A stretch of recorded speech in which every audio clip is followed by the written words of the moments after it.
Hello students, welcome to our Don Bosco School. Myself Sanjeev Kumar Pathak and today we are going to start the next lecture of class 10th biology and the chapter is life process. Basically last lecture में हमने क्या discuss किया था, human respiratory system को discuss किया था और कैसे गैसेस एक्सचेंज हो रहा है प्लांट में, एनिमल्स में, ये सब हमने लास्ट के लेक्चर्स में डिस्कस कर लिया था। और ये भी डिस्कस कर लिया था कि ह्यूमन रेस्पिरेटरी सिस्टम क्या है। ह्यूमन रेस्पिरेटरी के सिस्टम के बारे में ये भी पढ़ लिया था कि रेस्पिरेशन के थ्रू जो गैसेस आई, रेस्पिरेटरी गैसेस, उन रेस्पिरेटरी गैसेस का हमारे पूरे बॉडी में सर्कुलेशन कैसे होगा, इस चीज को हमने लास्ट लेक्चर में क्लियरली डिस्कस कर लिया था। आज का जो हमारा लेक्चर है that is totally based on the process of excretion which is occur in humans, so we can say that the human excretory system.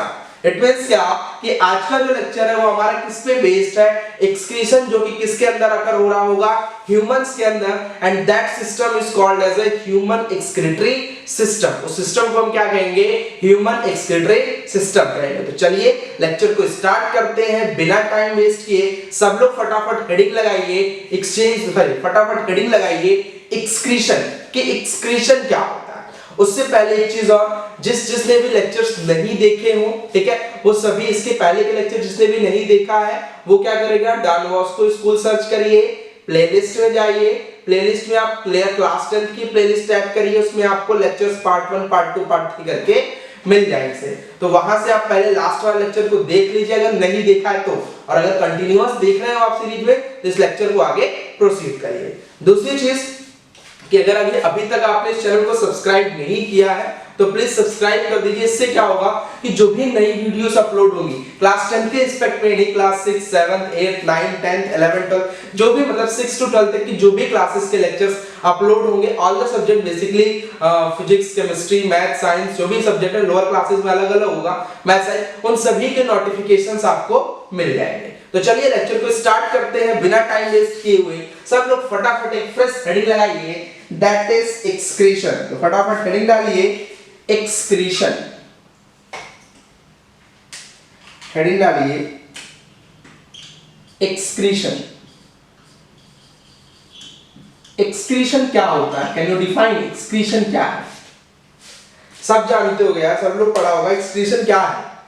अगर डेफिनेशन देखें एक्सक्रीशन, देखो अब जैसे डाइजेशन हुआ तो डाइजेशन होने के बाद, रेस्पिरेशन होने के बाद कुछ ना कुछ अनडाइजेस्टेड फूड होता है।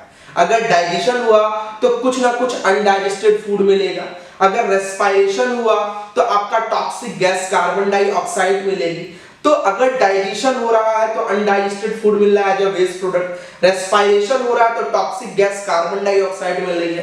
तो इनको बॉडी से रिमूव करने की, क्या करने की, इनको बॉडी से रिमूव करने की प्रोसेस को ही क्या कहते हैं, एक्सक्रीशन कहते हैं। समझो इस बात को, जो कार्बन डाइऑक्साइड फॉर्म हो रहा है रेस्पिरेशन होने के बाद, जो अनडाइजेस्टेड फूड बन रहा है डाइजेशन होने के बाद, ये हमारे लिए क्या कभी यूजफुल होंगे? आप खुद सोचो, क्या हमारे लिए कभी यूजफुल होंगे? नहीं यूजफुल होंगे भाई।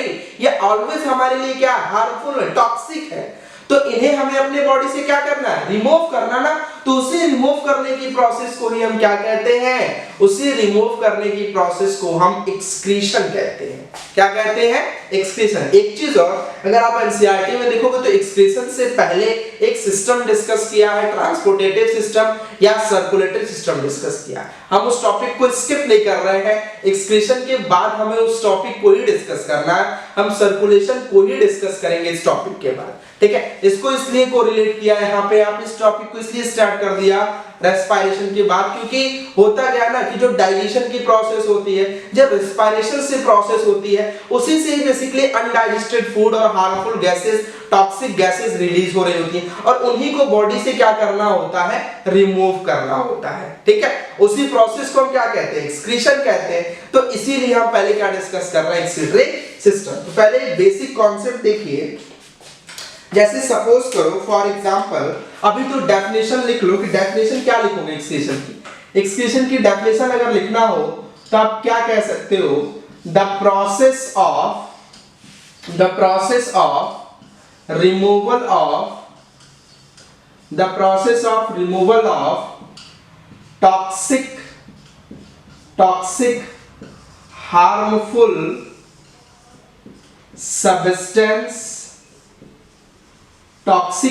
substance from क्या process of removal of toxic substance और harmful substance.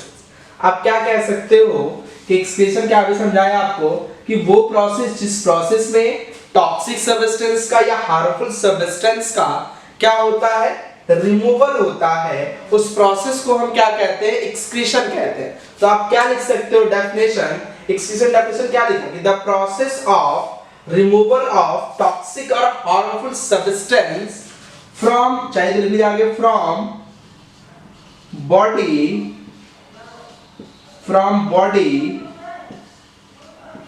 is called excretion, उस प्रोसेस को हम क्या कहते हैं, एक्सक्रीशन कहते हैं। तो बात समझ में आ गई कि एक्सक्रीशन क्या है, the process of removal of toxic substance और harmful substance from body is called as a excretion. Second थी, अगर हम एक्सक्रीशन में डिस्कस करें कि ये हार्मफुल सब्सटेंस बनता कैसे है, ये भी आपको अभी समझाया। सपोज करिए अगर डाइजेशन की प्रोसेस हो रही है, पहली प्रोसेस, और दूसरी प्रोसेस कौन सी हो रही है, रेस्पिरेशन की प्रोसेस हो रही है। दो प्रोसेस हो रही है, एक डाइजेशन की प्रोसेस हो रही है और एक कौन सी प्रोसेस हो रही है, रेस्पिरेशन। तो डाइजेशन की प्रोसेस होने के बाद कुछ क्या बनता है, अनडाइजेस्टेड फूड बनता है। क्या बनता है, कुछ अनडाइजेस्टेड फूड का फॉर्मेशन होता है। और जो रेस्पिरेशन की प्रोसेस होती है, रेस्पिरेशन के बाद कार्बन डाइऑक्साइड प्रोड्यूस होता है, जो कि क्या है, एक वेरी टॉक्सिक सब्सटेंस है। क्या है, टॉक्सिक होता है बॉडी के लिए। तो यहाँ पे अनडाइजेस्टेड फूड बना और कार्बन डाइऑक्साइड जो कि टॉक्सिक है, ये दो चीजों का फॉर्मेशन हुआ। यही दोनों सब्सटेंस हमारे लिए क्या होंगे, हार्मफुल सब्सटेंस होंगे। क्या होंगे, हार्मफुल सब्सटेंस होंगे। क्या होंगे, हार्मफुल सब्सटेंस होंगे, या इन्हीं सब्सटेंस को आप क्या कह सकते हो कि यही सब्सटेंस क्या होंगे, टॉक्सिक सब्सटेंस होंगे। क्या होंगे, टॉक्सिक सब्सटेंस होंगे। और इन्हीं सब्सटेंस के रिमूवल की प्रोसेस को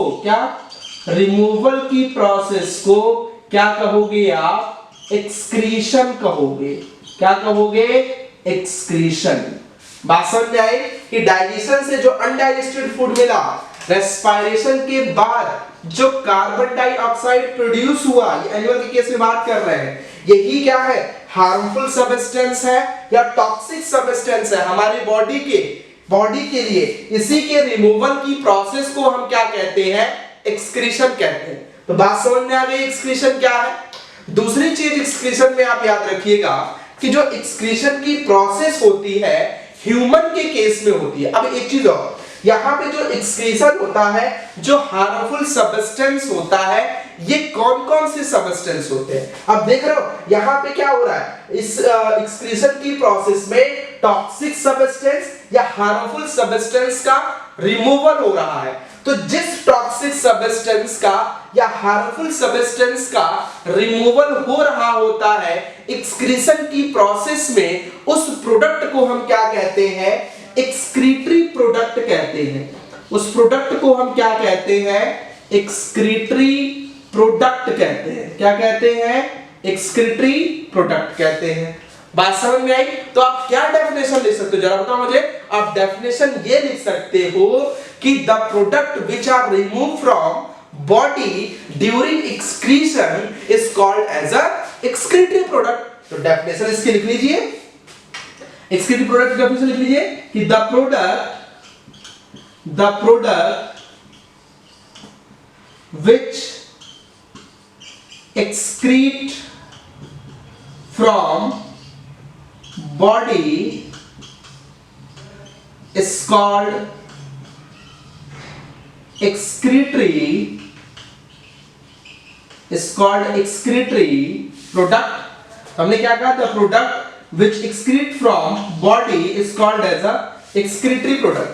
वो प्रोडक्ट जो बॉडी से क्या होता है, एक्सक्रीट होता है, उस प्रोडक्ट को आप क्या कहते हो, एक्सक्रीटरी प्रोडक्ट कहते हो। क्या कहते हो, एक्सक्रीटरी प्रोडक्ट। और इसको करने की प्रोसेस को, एक्सक्रीट करने की प्रोसेस को, रिमूव करने की प्रोसेस को आप क्या कहते हो, एक्सक्रीशन कहते हैं। तो आई होप क्लियर हो गया होगा कि ये एक्सक्रीटरी प्रोडक्ट कहां से बन रहे हैं, डाइजेशन रेस्पिरेशन से जो वेस्ट प्रोडक्ट रिलीज होगा वो क्या है हमारे लिए, बॉडी के लिए हार्मफुल है या टॉक्सिक है, इसी के रिमूव करने की प्रोसेस को हम क्या कहेंगे, एक्सक्रीशन कहेंगे। और ड्यूरिंग एक्सक्रीशन जो प्रोडक्ट रिमूव हो रहे होते हैं उन प्रोडक्ट्स को अपन क्या कहते हैं, एक्सक्रीटरी प्रोडक्ट कहते हैं। अब कौन कौन से एक्सक्रीटरी प्रोडक्ट हो सकते हैं, ये कौन कौन से हो सकते हैं, अमोनिया हो सकता है, आपका यूरिया हो सकता है, यूरिक एसिड हो सकता है, ये सभी प्रोडक्ट कैसे हैं, एक्सक्रीटरी प्रोडक्ट्स होते हैं। बात समझ में आई? इसको पहले फटाफट नोट डाउन करो, स्क्रीनशॉट लो, फिर हम डिस्कस करते हैं कि एक्सक्रीटरी प्रोडक्ट कौन कौन से होते हैं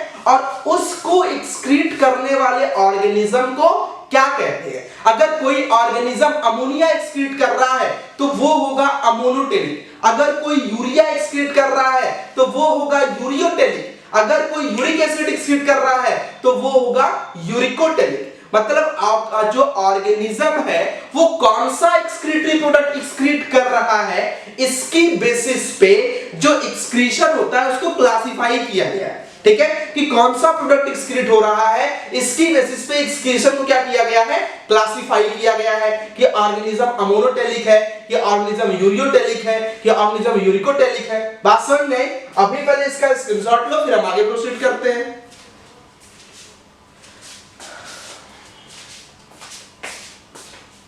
चलिए स्क्रीनशॉट ले लिया आपने, नेक्स्ट आगे प्रोसीड करते हैं। अभी हम देखते हैं कि ये एक्सक्रीटरी प्रोडक्ट जो हमने पढ़ा, इस एक्सक्रीटरी प्रोडक्ट कौन कौन से एक्सक्रीटरी प्रोडक्ट्स होते हैं। तो एग्जांपल में अगर आप लिखोगे तो कई एक्सक्रीटरी प्रोडक्ट है, 3 एक्सक्रीटरी प्रोडक्ट बताया।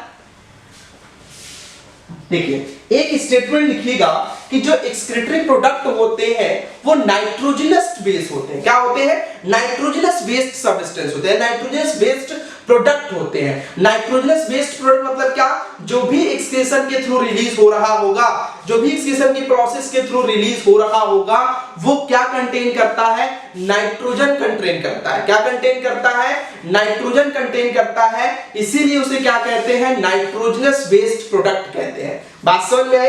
तो यहां पे एक पॉइंट लिख लीजिएगा कि excretory products are, excretory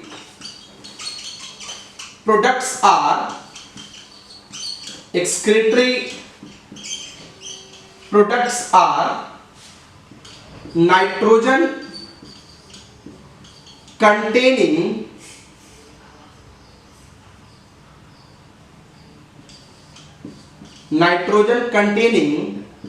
it means nitrogenous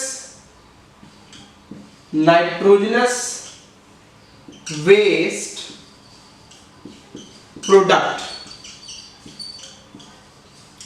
it means nitrogenous waste product। हमने क्या कहा कि the excretory product are containing nitrogen। जो excretory product होते हैं वो क्या होते हैं, नाइट्रोजन कंटेनिंग होते हैं। क्या होते हैं, नाइट्रोजन कंटेनिंग होते हैं, and these waste are called nitrogenous waste product।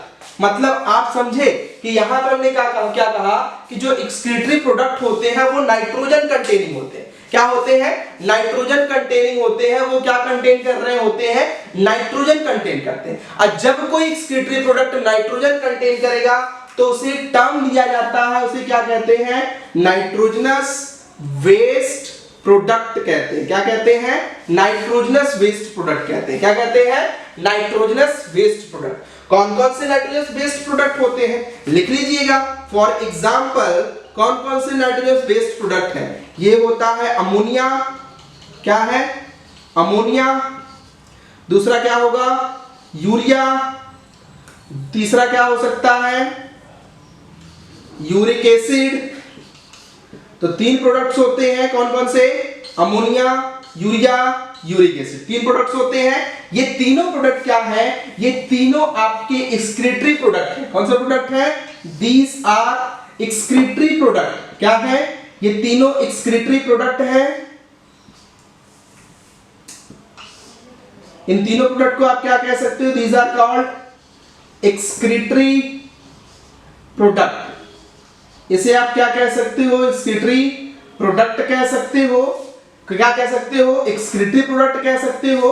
और वो प्रोसेस याद रखिएगा, इन प्रोडक्ट को जो अमोनिया है, यूरिया है, यूरिकोटेलिक, अमोनिया हो गया आपका, दूसरा क्या हो गया? यूरिया हो गया आपका, यूरिक एसिड हो गया। ये जो प्रोडक्ट्स होते हैं कैसे होते हैं? एक्सक्रीटरी प्रोडक्ट होते हैं। और इसके साथ साथ क्या होते हैं? नाइट्रोजन कंटेनिंग होते हैं। क्या होते हैं?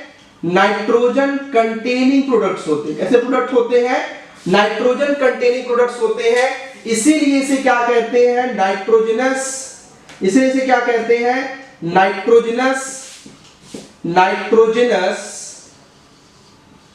Waste product. क्या कहते हैं? Nitrogenous waste product. इसीलिए इसे क्या कहते हैं? नाइट्रोजनस वेस्ट प्रोडक्ट कहते हैं। बात समझ में आई? दूसरी चीज, अगर एक्सक्रीटरी प्रोडक्ट के बेसिस पे ऑर्गेनिज्म को क्लासिफाई किया गया है। अगर एक्सक्रीटरी प्रोडक्ट अमोनिया है, बात समझ में आ रही? अभी इसको नोट डाउन करो, तब हम देखते हैं। ठीक है, इसे नोट डाउन करो, स्क्रीनशॉट ले लो। चलिए, स्क्रीनशॉट ले लिया आपने। आगे देखिए यहाँ पे, अब यहाँ पे 3 एक्सक्रीटरी प्रोडक्ट है। क्या है? 3 एक्सक्रीटरी प्रोडक्ट है। कौन कौन से एक्सक्रीटरी प्रोडक्ट है? अमोनिया है, यूरिया है, यूरिक एसिड है। 3 एक्सक्रीटरी प्रोडक्ट है। अब on the basis of excretory product, क्या? On the basis of excretory product the organisms are 3 types. ठीक है, जो एक्सक्रीटरी प्रोडक्ट कैसा है, इसके बेसिस पे ऑर्गेनिजम्स कितने टाइप के होते हैं? 3 टाइप्स के होते हैं। तो यहां पे लिख लीजिएगा कि ऑन द बेसिस ऑफ, किसके बेसिस पे? On the basis of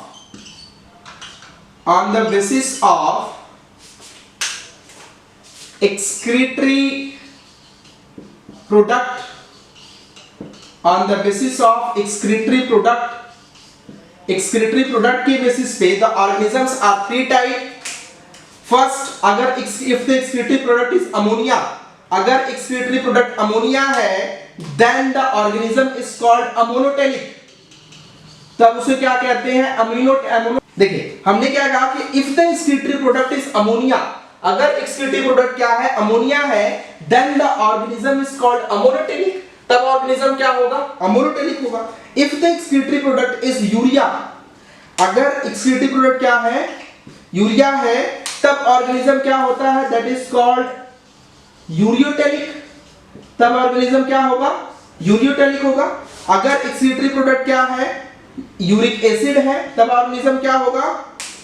uricotelic. तब ऑर्गेनिज्म क्या होगा? यूरिकोटेलिक। तो किसकी बेसिस पे? On the basis of excretory product. Excretory product के बेसिस पे ऑर्गेनिज्म कितने टाइप्स के हो गए? 3 टाइप्स के हो गए। अगर अगर ऑर्गेनिज्म अमोनिया एक्सक्रीट कर रहा है तो अमोनोटेलिक है। अगर यूरिया एक्सक्रीट कर रहा है तो यूरियोटेलिक है। अगर यूरिक एसिड एक्सक्रीट कर रहा है तो यूरिकोटेलिक है। बात समझ में आई? दूसरी चीज, ये तो हो गया एक्सक्रीशन के बारे में एक बेसिक सा कॉन्सेप्ट या बेसिक सा इंट्रोडक्शन कि एक्सक्रीशन क्या है, एक्सक्रीटरी प्रोडक्ट क्या है। ठीक है, और एक्सक्रीटरी प्रोडक्ट के बेसिस पे कितने ऑर्गेनिजम्स होंगे। ठीक है, ये 3 चीजें हमने अपन अभी खत्म कर ली। इसके बाद हम स्टार्ट करने वाले हैं कि ये जो हमें एक्सक्रीशन की प्रोसेस पढ़नी है वो किसमें पढ़नी है? एनिमल्स में पढ़नी है। और एनिमल्स में पहले अपन पढ़ेंगे यूनिसेलुलर ऑर्गेनिज्म और फिर हम पढ़ेंगे मल्टी सेलुलर ऑर्गेनिज्म। और मल्टी सेलुलर ऑर्गेनिज्म में हम डायरेक्ट किसको डिस्कस करेंगे? ह्यूमन को डिस्कस करेंगे। बात समझ में आई? तो अभी इसका स्क्रीनशॉट लो, फिर हम यूनिसेलुलर ऑर्गेनिज्म एग्जिस्ट करेंगे, मतलब अमीबा एंड पैरामीशियम में एक्सक्रीशन की प्रोसेस कैसे हो रही, और फिर हम डिस्कस करेंगे कि मल्टी सेलुलर ऑर्गेनिज्म ह्यूमन में एक्सक्रीशन की प्रोसेस कैसे हो रही है। इसको नोट डाउन करिए, स्क्रीनशॉट लीजिए, फिर हम आगे प्रोसीड करते हैं। स्क्रीनशॉट ले लिया आपने, आगे प्रोसीड करते हैं। ये तो हो गया एक्सक्रीटरी प्रोडक्ट के लिए। फिर दूसरा ये कि जो एक्सक्रीशन की प्रोसेस होती है, क्या होती है? जो एक्सक्रीशन की प्रोसेस होती है, इस एक्सक्रीशन की प्रोसेस तो हो रही है, कोई नहीं। अब इस एक्सक्रीशन को हमें पढ़ना है एनिमल्स में। पहले किसमें पढ़ेंगे, एनिमल्स और प्लांट में, छोटा सा लास्ट में पढ़ लेंगे। अभी पहले अपन स्टार्ट करेंगे एनिमल्स में। तो हेडिंग लगाइए फटाफट, एक्सक्रीशन इन एनिमल्स। क्या लगाएंगे, एक्सक्रीशन इन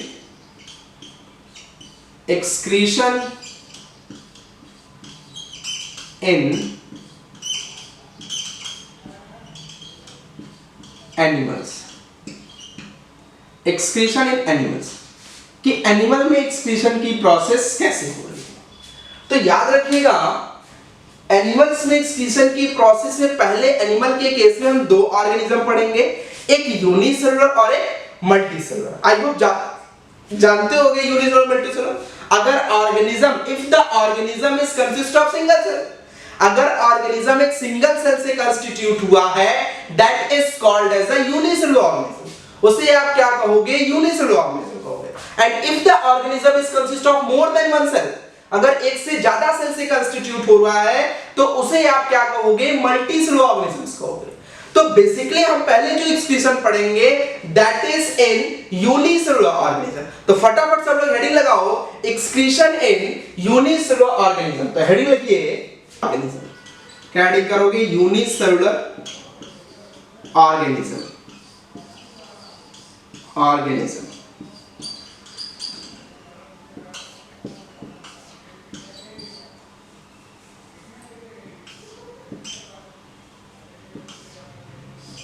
यूनिसेलुलर। अब देखो यहां पे ध्यान से देखो, यूनिसेलुलर ऑर्गेनिज्म हमने अभी बताया कि वो ऑर्गेनिज्म जिसकी बॉडी क्या होगी, सिंगल सेल से कंस्टिट्यूट होगी। किससे कंस्टिट्यूट होगी, सिंगल सेल से कंस्टिट्यूट होगी। उस ऑर्गेनिज्म को आप क्या कहोगे, यूनिसेलुलर ऑर्गेनिज्म कहोगे। अब इसमें क्या होता है, यूनिसेलुलर ऑर्गेनिज्म में एक्सक्रीशन कैसे होता है। तो इन unicellular organism excretion is occur with the help of या occur by the process of diffusion। किस प्रोसेस के थ्रू होता है, डिफ्यूजन की प्रोसेस के थ्रू। तो लिख लीजिएगा कि इन यूनिसेलुलर ऑर्गेनिज्म, यहां पे लिखिए इन unicellular organism, in unicellular organism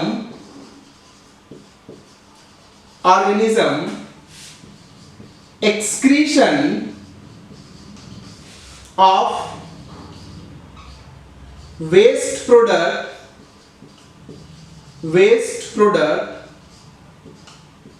occur with the help of diffusion।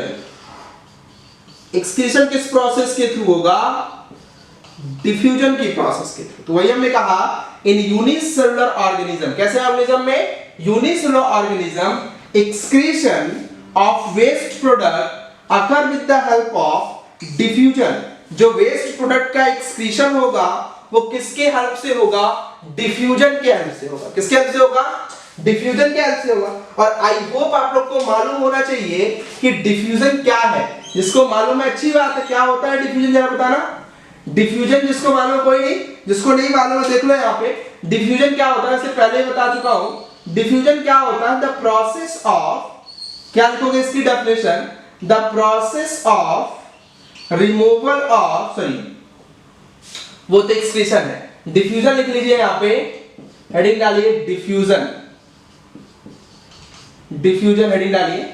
इसमें लिखिए डिफ्यूजन क्या होता है, हमने बता रखा है, कई बार बता रखा है यार, मूवमेंट ऑफ सब्सटेंस, क्या, movement of substance, movement of substance, substance का मूवमेंट होगा कहां से कहां, from higher concentration to, from higher concentration to lower concentration. तो क्या कह सकते हो, movement of substance from higher concentration to lower concentration. अगर सब्सटेंस का मूवमेंट कहां से कहां हो, higher concentration to lower concentration हो, मतलब जहां पे कंसंट्रेशन ज्यादा है वहां से जहां पर कंसंट्रेशन कम है उसके साइड हो, उसे हम क्या कहते हैं, डिफ्यूजन कहते हैं। तो यूनिसेलुलर ऑर्गेनिज्म में डिफ्यूजन किसके थ्रू होता है, सॉरी एक्सक्रीशन किसके थ्रू होता है, डिफ्यूजन के थ्रू होता है। एग्जांपल किस किस यूनिसेलुलर ऑर्गेनिज्म में होता है, तो एग्जांपल लिख लीजिएगा, फॉर एग्जाम्पल अमीबा,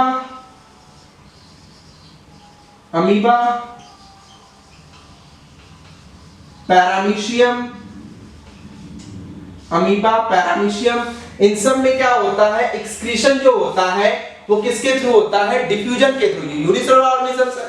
जैसे मान लो यहां पे आपने एक अमीबा की बॉडी ले रखी है, क्या ले रखा है, अमीबा की बॉडी ले रखी है।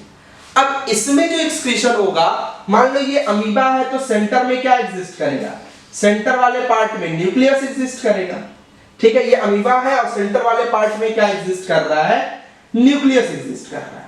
अब अगर ध्यान से देखा जाए, ये आपका अमीबा की बॉडी है, इसके सेंटर में क्या एग्जिस्ट कर रहा है, न्यूक्लियस। अब यहां पे क्या होता है, जब ऑक्सीजन एंटर होता है तो क्या होगा, कंबशन होगा। तो डाइजेस्ट होने के बाद जो भी वेस्ट प्रोडक्ट, मान लो कार्बन डाइऑक्साइड इनको रिलीज करना है, तो ये कार्बन डाइऑक्साइड क्या है, कार्बन डाइऑक्साइड टॉक्सिक सब्सटेंस अभी बताया, रेस्पिरेशन के बाद CO2 जो रिलीज होगा वो हार्मफुल सब्सटेंस की तरह रिलीज होगा। तो ये कार्बन डाइऑक्साइड क्या है, हार्मफुल सब्सटेंस है, टॉक्सिक सब्सटेंस है। तो ये टॉक्सिक सब्सटेंस क्या हुआ, बाहर रिलीज हो गया, हुआ कि नहीं, ये टॉक्सिक सब्सटेंस बाहर रिलीज हो गया, और जो यूजफुल होगा ऑक्सीजन वो क्या हो रहा होगा, इंटर हो रहा होगा। तो ये जो रिलीज होता है, ये जो वेस्ट प्रोडक्ट रिलीज होता है, ये बेसिकली किसके थ्रू हो रहा है, डिफ्यूजन के थ्रू ही हो रहा है। किसके थ्रू हो रहा है, डिफ्यूजन के थ्रू। यहां पे कंसंट्रेशन क्या है, हाई है, अंदर का, बाहर कंसंट्रेशन क्या है, लो, तो हायर टू लो इसका मूवमेंट हो गया। दूसरी एक चीज और याद रखिएगा, यहां पे क्या होते हैं, एक दूसरी चीज याद रखिएगा, यहां पे कंट्रैक्टाइल वैक्यूल होता है। क्या होता है, कंट्रैक्टाइल वैक्यूल। क्या होता है, कंट्रैक्टाइल वैक्यूल होता है। ये कंट्रैक्टाइल वैक्यूल भी किसमें इन्वॉल्व होता है, एक्सक्रीशन में इन्वॉल्व होता है। कंट्रैक्टाइल वैक्यूल बता चुका हूं जब बोलो जो पढ़ा रहा था उसी टाइम पे यूनिसेलुलर में। कंट्रैक्टाइल वैक्यूल क्या, जैसे जब डाइजेशन हो जाता है फूड का, तो फूड का डाइजेशन होने के बाद, जब फूड का डाइजेशन हो जाता है तो अनडाइजेस्टेड फूड जो है वो कंट्रैक्टाइल वैक्यूल में जाकर स्टोर हो जाएगा। जो अनडाइजेस्टेड फूड है वो कहां जाके स्टोर होगा, कंट्रैक्टाइल वैक्यूल में जाकर स्टोर हो जाएगा। और वो कंट्रैक्टाइल वैक्यूल क्या होता है, कंट्रैक्ट होता है, जो वेस्ट प्रोडक्ट हो क्या होते हैं, रिलीज हो रही होती है। बात समझ में, तो उस तरह भी एक्सक्रीशन की प्रोसेस को शो कर रहे होते हैं। बात समझ में, इसको नोट डाउन करो, स्क्रीनशॉट लो, फिर एक्सक्रीशन इन मल्टीसेलुलर देखते हैं। चलिए स्क्रीनशॉट ले लिया आपने, इसका स्क्रीनशॉट ले लिया होगा। अब देखो ये क्या हो गया, एक्सक्रीशन इन यूनिसेलुलर हो गया, कि यूनिसेलुलर में एक्सक्रीशन कैसे हो रहा है। मल्टीसेलुलर में देखा जाए कि मल्टीसेलुलर ऑर्गेनिज्म में एक्सक्रीशन की प्रोसेस कैसे हो रही है। तो नेक्स्ट हेडिंग सब लोग लगाओ, एक्सक्रीशन इन मल्टीसेलुलर ऑर्गेनिज्म। या डायरेक्ट हम देखेंगे एक्सक्रीशन इन ह्यूमन, मल्टी छोड़ो डायरेक्ट ह्यूमन पे आओ।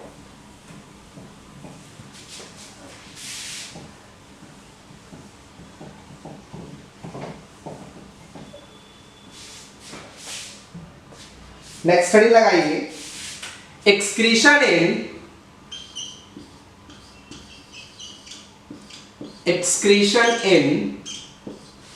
ह्यूमन।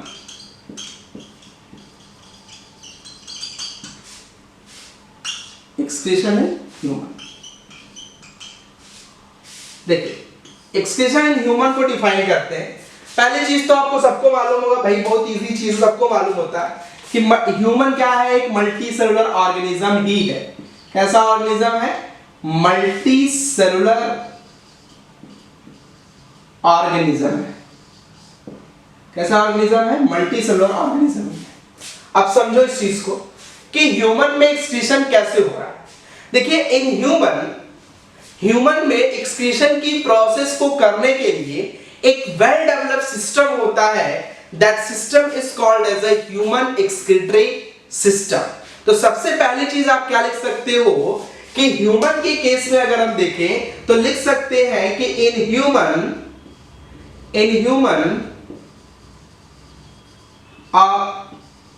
वेल डेवलप्ड या in human a specialized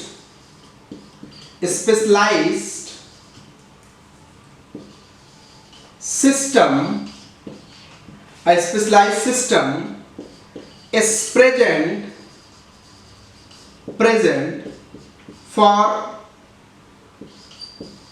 excretion, हमने क्या कहा कि in human a specialized system is present, a specialized system is present for excretion.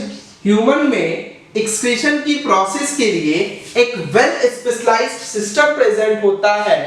That system is called human excretory system. That system is called human excretory system. उस system को हम क्या कहते हैं? ह्यूमन एक्सक्रीटरी सिस्टम कहते हैं. तो सब लोग फटाफट हेडिंग लगाओ ह्यूमन एक्सक्रीटरी सिस्टम. तो हेडिंग डालिए ह्यूमन एक्सक्रीटरी सिस्टम. इसकी डेफिनेशन क्या लिख सकते हो आप? ठीक है, मैं हेडिंग नहीं लगा रहा, यही हेडिंग हो गई. ठीक है, तो ह्यूमन एक्सक्रीटरी सिस्टम की डेफिनेशन क्या लिख सकते हो? इसको ऐसे डिफाइन कर सकते हो कि the system which control and coordinate the process of excretion in human is called as a human excretory system. तो कैसे डिफाइन करेंगे कि the system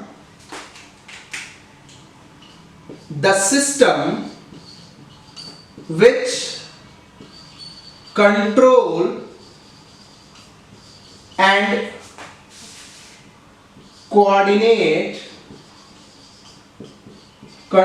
and coordinate the process of excretion is called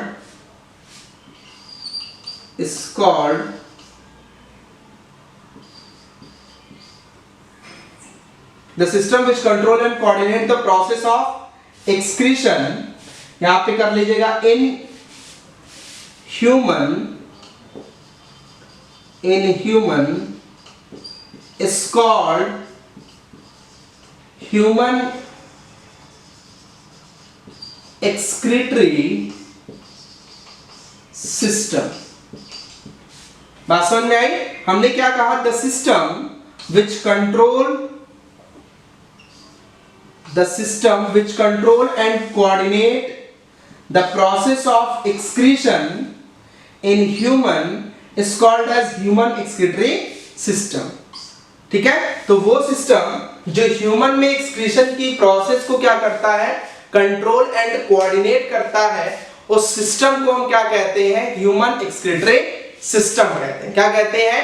human excretory system कहते हैं.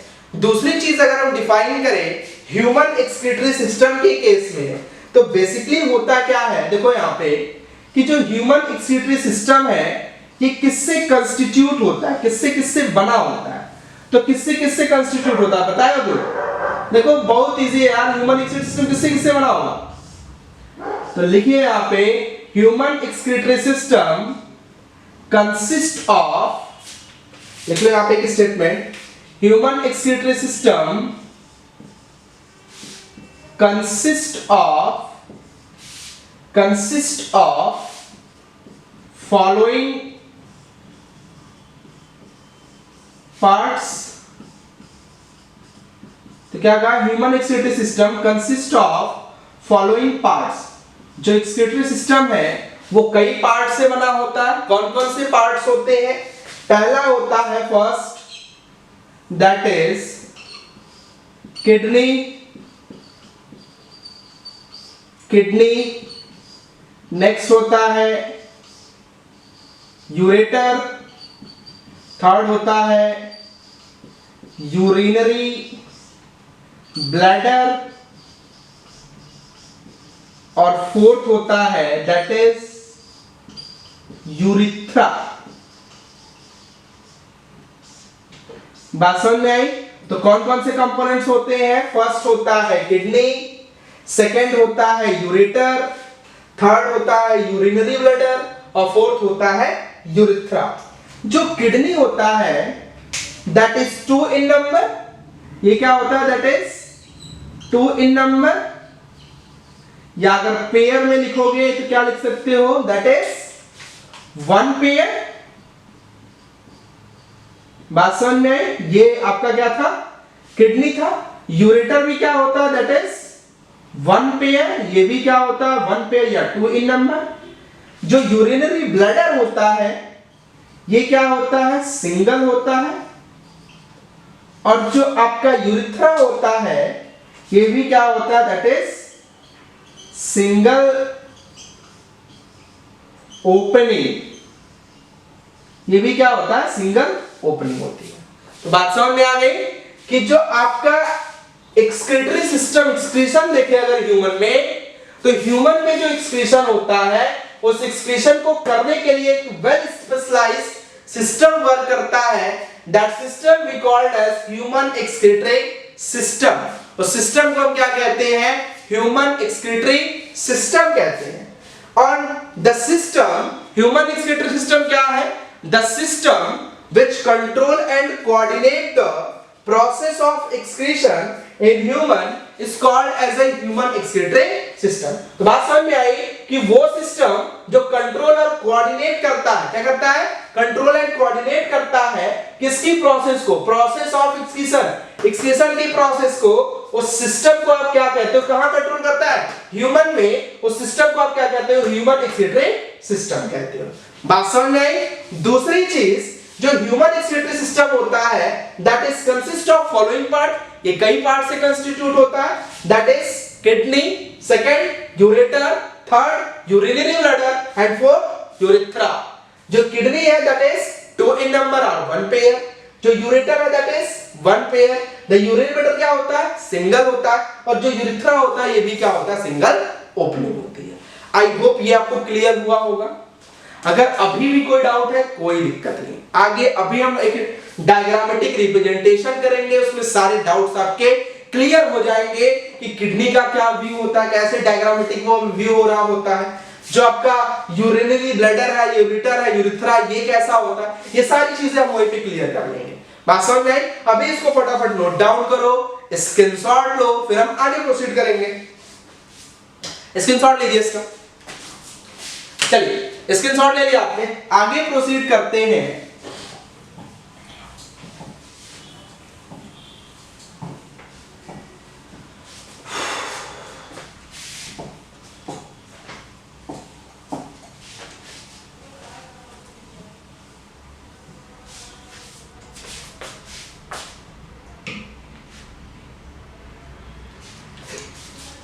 चलिए फटाफट सब लोग नेक्स्ट खड़ी लगाएंगे। डायग्रामेटिक रिप्रेजेंटेशन, किसका, डायग्रामेटिक रिप्रेजेंटेशन कैसा होगा, तो हेडिंग लगाइए डायग्रामेटिक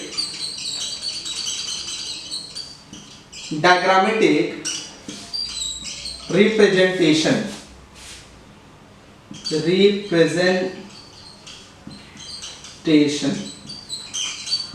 इसका डायग्रामेटिक रिप्रेजेंटेशन कैसा होगा। ह्यूमन एक्सक्रीटरी सिस्टम की बात कर रहे हैं, इसका डायग्रामेटिक रिप्रेजेंटेशन कैसा है। देखो डायग्रामेटिक रिप्रेजेंटेशन में क्या है, सबसे पहले हमने कहा कि कौन कौन से कंपोनेंट्स होते हैं, इसकी जरा बताना, कौन कौन से कंपोनेंट्स होते हैं। पहला क्या था, किडनी था, तो यहां पर क्या होगा आपका, ये बीन शेप क्या एग्जिस्ट कर रहा होगा, किडनी एग्जिस्ट कर रही होगी, क्या एग्जिस्ट कर रही होगी, किडनी। तो ये बीन शेप क्या एग्जिस्ट कर रहा है, किडनी एग्जिस्ट कर रहा है। जो किडनी वाला पार्ट होता है, इसी किडनी से क्या होता है, एक ट्यूब लाइक स्ट्रक्चर ओरिजिनेट हो रहा होता है। यहीं से ये जो इसका डिप्रेस्ड पार्ट होता है, हाइलम कहते हैं, यहीं से एक ट्यूब लाइक स्ट्रक्चर ओरिजिनेट होता है, जिस ट्यूब लाइक स्ट्रक्चर को हम क्या कहते हैं, यूरेटर कहते हैं। क्या कहते हैं, यूरेटर। बात समझ में आई कि ये जो आपका किडनी एग्जिस्ट कर रहा है, इस किडनी से एक ट्यूब लाइक स्ट्रक्चर ओरिजिनेट होगा। इस ट्यूब लाइक स्ट्रक्चर को हम क्या कहेंगे, यूरेटर कहेंगे। क्या कहेंगे उसे, यूरेटर कह रहे हैं। तो अभी तक यहां तक चीजें समझ में आई कि ये जो आपका एग्जिस्ट कर रहा है, ये जो किडनी एग्जिस्ट कर रहा है, सबसे पहली चीज तो बीन शेप क्या एग्जिस्ट कर रहा होता है, किडनी एग्जिस्ट कर रही होती है। ये क्या है, that is bean shape kidney exist कर रही है, ठीक है। क्या होता है, सबसे पहली चीज लिख लेना यहाँ पे, क्या होता है किडनी, रेडिश ब्राउन होता है।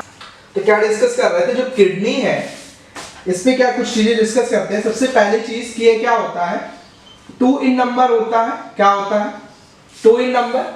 पहले अब पेयर में बात करूं तो कितना होगा, दैट इज 1 पेयर। आप देख भी रहे हो कितना है, 1 पेयर। दूसरी चीज अगर हम डिस्कस करें कि जो किडनी होता है, ये किडनी का कलर कैसा होता है, तो कलर लिख लीजिएगा क्या होता है, दैट इज रेडिश ब्राउन। ये क्या है, that is reddish brown in colour. Colour में कैसा होता है, रेडिश ब्राउन कलर होता है। इसके साथ साथ अगर हम बात कर लें कि जो किडनी होता है इसमें यहां पर क्या होता है, इसके इस सेंटर वाले पार्ट में एक नॉच प्रेजेंट होता है। क्या प्रेजेंट होता है, नॉच प्रेजेंट होता है, जिसे हम क्या कहते हैं, हाइलम कहते हैं। क्या कहते हैं, हाइलम नॉच। या कह सकते हो कि जो किडनी होता है उसके बीच में क्या होता है, एक डिप्रेशन प्रेजेंट होता है। क्या प्रेजेंट होता है, यहाँ पे ऐसे कुछ डिप्रेशन प्रेजेंट होता है। उसी डिप्रेशन को क्या कहते हैं, हाइलम कह रहे होते हैं। क्या कह रहे होते हैं, हाइलम। जो डिप्रेशन एग्जिस्ट करेगा उसे हम क्या कहते हैं, हाइलम कहते हैं। इसका शेप अगर बात की जाए तो कैसा शेप होता है, दैट इज बीन शेप होता है। बीन शेप एग्जिस्ट कर रहा होता है, आप देख रहे हो कुछ बीन शेप की तरह एग्जिस्ट कर रहा है। शेप कैसा होता है, बीन शेप होता है। दूसरी चीज, ये पूरा का पूरा सिस्टम कहां एग्जिस्ट करता है, ये जो किडनी होती है ये कहां एग्जिस्ट करती है, बैक साइड में एग्जिस्ट करती है। कहां, बैक साइड में। और किस रीजन में, एब्डोमिनल रीजन में। किस रीजन में, एब्डोमिनल रीजन में एग्जिस्ट करता है। तो याद रखिएगा कि कहां एग्जिस्ट होता है, बैक साइड में। जो आपका वर्टिब्रल कॉलम होता है इसके दोनों साइड बैक साइड में होता है। और किस रीजन में होता है, एब्डोमिनल रीजन में होता है। किस रीजन में होता है, एब्डोमिनल रीजन में होता है। दूसरी चीज, ये जो रीजन है हाइलम, जिसे आप कह रहे हो नॉच कह रहे हो, यहां से ट्यूब लाइक स्ट्रक्चर निकलता है। इस ट्यूब लाइक स्ट्रक्चर को हम क्या कहते हैं, यूरेटर कहते हैं। क्या कहते हैं, यूरेटर कहते हैं। इस ट्यूब लाइक स्ट्रक्चर को हम क्या कहेंगे, यूरेटर कहते हैं। इनके केस में अगर देखें तो ये क्या है, that is also 2 in number. क्या होते हैं, 2 इन नंबर होते हैं। या आप क्या कह सकते हो, क्या होता है, 1 पेयर होता है। क्या होता है, 1 पेयर होता है, या 2 इन नंबर होता है। नंबर में 2 होंगे, ठीक है। और स्ट्रक्चर कैसा होता है, चाहो लिख लो यहाँ पे, कैसा स्ट्रक्चर होता है, ट्यूब लाइक स्ट्रक्चर होता है। कैसा स्ट्रक्चर है, ट्यूब लाइक स्ट्रक्चर होता है। इसके साथ साथ अगर हम कहें कि ये जो यूरेटर है ये करता क्या है, यूरिन का ट्रांसपोर्ट करता है। क्या करता है, यूरिन का ट्रांसपोर्ट करता है। कहां से कहां तक, किडनी से ले जाता है। कहां तक ले जाता है, यूरिनरी ब्लैडर तक ले जाता है। कहां तक ले जाता है, यूरिनरी ब्लैडर तक ले जाता है। और ये कहां तक लेके जा रहा है, यूरिनरी ब्लैडर। तो इसके नीचे क्या एग्जिस्ट करता है, एक बैग लाइक स्ट्रक्चर एग्जिस्ट करता है। उस बैग लाइक स्ट्रक्चर को हम क्या कहते हैं, यूरिनरी ब्लैडर कहते हैं। क्या कहते हैं, ये जो बैग लाइक स्ट्रक्चर एग्जिस्ट कर रहा है इसे क्या कहते हैं, यूरिनरी ब्लैडर। यहां पे 3 ओपनिंग्स होती है। एक ओपनिंग आप ये देख रहे हो, यूरिनरी ब्लैडर कितने ओपनिंग्स को कैरी करता है, 3 ओपनिंग्स को कैरी कर रहा है। कितने ओपनिंग्स को कैरी करेगा, 3 ओपनिंग्स को कैरी करता है। ये फर्स्ट ओपनिंग है, ये सेकंड ओपनिंग और ये third opening. These 2 openings are, ये जो दोनों ओपनिंग्स होती हैं, these 2 openings are, यहां पे लिख, तो ये जो यूरेटर होता है, यहां पे ये जो दोनों यूरेटर कहां ओपन होते हैं, यूरेथ्रा, सॉरी यूरेटर जो होता है, ये जो बैग लाइक यूरेटर जो होगा कहां आके ओपन होगा, इस बैग लाइक स्ट्रक्चर में आके ओपन होता है। इसी बैग लाइक स्ट्रक्चर को हम क्या कहते हैं, यूरिनरी ब्लैडर कहते हैं। क्या कहते हैं, यूरिनरी ब्लैडर कह रहे होते हैं। तो ये क्या आपका यूरिनरी ब्लैडर है। कैसा स्ट्रक्चर होगा, लिख लीजिएगा कि बैग लाइक स्ट्रक्चर है। कैसा स्ट्रक्चर है, बैग लाइक स्ट्रक्चर होता है। कैसा स्ट्रक्चर होता है, बैग लाइक स्ट्रक्चर। और कितनी ओपनिंग्स होती है, there are 3 openings are present. कितनी ओपनिंग प्रेजेंट होंगी, 3 ओपनिंग्स प्रेजेंट होती है, जिसमें से 2 ओपनिंग से क्या होता है, 2 ओपनिंग जो होती है इससे यूरेटर इंटर होता है। और एक जो होती है उसे क्या कहते हैं, यूरिथ्रा कहते हैं। क्या कहते हैं, यूरिथ्रा। ये जो ओपनिंग है, इस ओपनिंग को, ये जो ओपनिंग एग्जिस्ट कर रही है, इस ओपनिंग को आप क्या कहोगे, यूरिथ्रा कहोगे। क्या कहोगे? यूरिथ्रा कह रहे होगे। और ये जो दोनों ओपनिंग्स होती है, ये दोनों ओपनिंग्स किसके लिए रिस्पॉन्सिबल होती है? फॉर द एंट्री ऑफ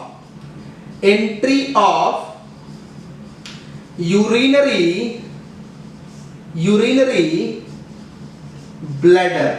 किसके लिए रिस्पॉन्सिबल होती है? Entry of urinary bladder, urinary bladder के एंट्री के लिए रिस्पॉन्सिबल होती है। तो बात समझ में आ गई, पूरा डायग्राम समझ में आया। फिर से एक बार देखो, डायग्रामेटिक रिप्रेजेंटेशन में पहले क्या है, ये तो क्या आर्टरीज और वेन एग्जिस्ट कर रही है। क्या एग्जिस्ट कर रही है? आर्टरी और वेन, ठीक है, रीनल आर्टरी और रीनल वेन एग्जिस्ट कर रहा है। इसमें क्या है, दो किडनी अटैच्ड है, ठीक है। जो लेफ्ट साइड होती है इसे क्या कहते हैं? लेफ्ट किडनी कहते हैं। क्या कहते हैं? लेफ्ट किडनी कहते हैं। और जो राइट साइड होती है उसे राइट किडनी कहते हैं। अब देखो ध्यान से, जो लेफ्ट साइड वाली किडनी और राइट साइड, ये दोनों कहां एग्जिस्ट करती है? बॉडी की जो वर्टिब्रल कॉलम होता है उसके बैक साइड एग्जिस्ट करती है। कहां एग्जिस्ट करेगी? Back side. और किस रीजन में? Abdominal region. आपको बता चुका हूं, ये रीजन जो होता है हेड होता है, यहां से यहां तक का जो रीजन होता है थोरैक्स होता है, इसके नीचे का पूरा रीजन क्या होता है? एब्डोमिनल होता है, ठीक है। और जो आपके लेग के पास से स्टार्ट होता है वो लोअर एब्डोमिनल होता है। तो ये किस रीजन में है? एब्डोमिनल, मतलब इसके बिलो कहीं एग्जिस्ट कर रहा होगा और बैक साइड एग्जिस्ट करेगा। दूसरी चीज, किडनी का शेप कैसा होता है? बीन शेप होता है। इसके साथ साथ नंबर में कितने होते हैं? 2, अगर पेयर में कहे तो 1 पेयर होते हैं। दूसरी चीज, कलर कैसा होता है? रेडिश ब्राउन कलर होता है। इसके साथ साथ इसके सेंटर वाले पार्ट में एक नॉच प्रेजेंट होता है, डिप्रेशन प्रेजेंट होता है, जिसे हाइलम कहते हैं। यहां से एक डक्ट या ट्यूब लाइक स्ट्रक्चर निकलता है। इस ट्यूब लाइक स्ट्रक्चर को हम क्या कहते हैं? यूरेटर कहते हैं। कितने होते हैं? ये भी 2 इन नंबर, 2 होते हैं, पेयर में 1 होते हैं। दूसरी चीज, स्ट्रक्चर कैसा आप देख सकते हो, ट्यूब लाइक स्ट्रक्चर। फंक्शन क्या होता है? ये किडनी से क्या करता है? यूरिन को पास कराता है यूरिनरी ब्लैडर में। मतलब ये दोनों यूरेटर जाकर कहां ओपन होते हैं? एक लार्ज बैग लाइक स्ट्रक्चर में ओपन होते हैं। उस बैग लाइक स्ट्रक्चर को हम क्या कहते हैं? यूरिनरी ब्लैडर कहते हैं। ये क्या है? बैग लाइक स्ट्रक्चर है। कितनी ओपनिंग्स होती हैं? 3 ओपनिंग। आप देखो 3 ओपनिंग है, 1 2 3, 3 ओपनिंग्स है। और इसमें से 2 ओपनिंग्स क्या होती है? यूरेटर में, यूरेटर वहां से इंटर होता है। तो इन दोनों ओपनिंग से क्या इंटर हो रहा है? यूरेटर। और तीसरी ओपनिंग जो होती है वो किसकी तरह काम करती है? यूरिथ्रा की तरह काम करती है। और यहां पर एक इंस्फिक्टर पाया जाता है जिसे हम क्या कहते हैं? यूरिनरी इंस्फिक्टर। ये करता क्या है कि जब यूरिन बन चुका होता है, यूरिन यहां से बन के यूरेटर के थ्रू आपके यूरिनरी ब्लैडर में आता है। अब यूरिनरी ब्लैडर में आकर वो स्टोर हो जाता है। तो स्टोर जब यहाँ पे होता है, तो अगर ये इंस्फिक्टर ना हो तो डायरेक्ट जैसे ही यूरिनरी ब्लैडर में यूरिन आएगा, तुरंत इसके थ्रू क्या होगा? रिलीज हो जाएगा यूरेटर के थ्रू। लेकिन वो चीज नहीं होती है, वो एक टाइम ड्यूरेशन पे होता है। जब ये फुलफिल हो जाता है तब इस पे प्रेशर एक्सर्ट होता है और तब ये क्या होती है? ओपन होती है। तो उस चीज को प्रिवेंट करने के लिए यहाँ पे क्या वर्क करता है? इंस्फिक्टर वर्क कर रहा होता है। बात समझ में आ गई? ये आपका डायग्रामेटिक रिप्रेजेंटेशन खत्म हो गया। इसको नोट डाउन कर लीजिए, स्क्रीनशॉट ले लीजिए।